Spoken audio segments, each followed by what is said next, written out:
Welcome to the Kia Niro, the car that Kia hopes will take the fight to the likes of the ever popular Toyota Prius. But by packaging it as a rather fashionable SUV, it sort of gets the upper hand in terms of cool factor.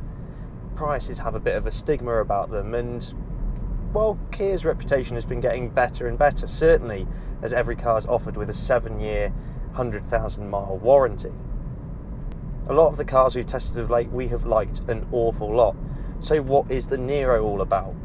Starting with the externals, I think it's fair to say that the visuals are a bit vanilla. It doesn't go out of its way to mark itself as something different. But then that said, it does have tidy proportions and quite a clean design. I quite like the intricacy of the headlights, and obviously that tiger nose grille returns for Kia.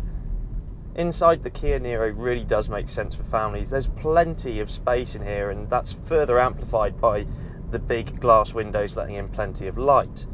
Glossy plastics help bring the interior up market, and the centre console does receive this touchscreen infotainment display that's pretty ergonomic and easy to use.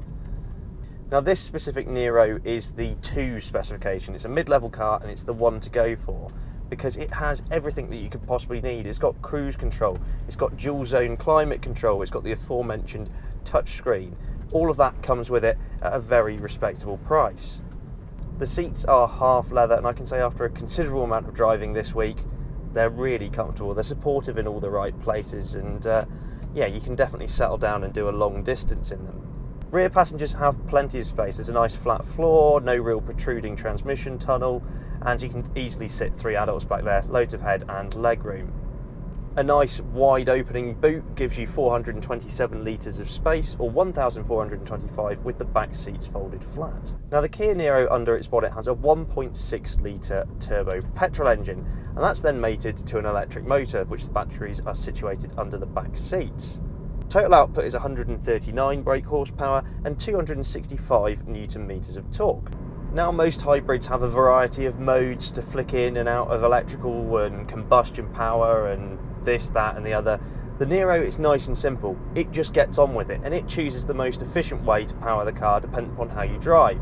Most of the time it's a combination of both petrol and electric power, but if you're going around town it can do all electric for, I think it's up to 3 miles, and then the petrol engine comes in to help rejuvenate the battery and power itself that way. Once you're powering along on the motorway, it comes predominantly combustion with the electric boosting where necessary. To be fair, the motorway isn't exactly a natural home for the Niro. It does feel a little bit out of its depth. Of course, this 6-speed automatic transmission is nice and smooth, so at least it's a relaxing journey along the way. No, it's around town where the Niro really comes into its own. It's nimble, it's compact, it's the right size. You have that high driving position that lots of people want, and obviously that's why SUVs are very popular at the moment. But it's a very relaxing car to drive. There's not too much noise from it. And of course, when you're predominantly using electrical power, you're saving fuel too. As well as the engine chipping in to help generate power for the battery, you can also draw some of that energy that would otherwise be lost through braking. Now, unlike a lot of hybrids, you don't have some funny pedal feel where it's really sharp at certain moments whenever the regeneration is at its maximum. It just feels like a normal brake pedal, and the Kia sort of harvests as it needs to.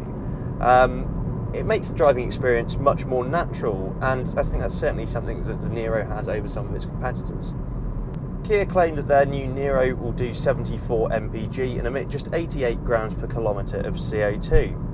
From £21,295, it's certainly competitively priced.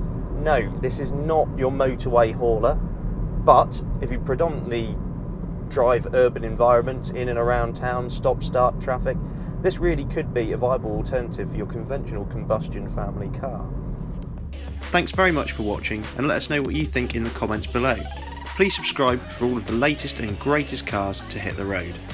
For breaking news and written reviews, visit www.insidelane.co.uk.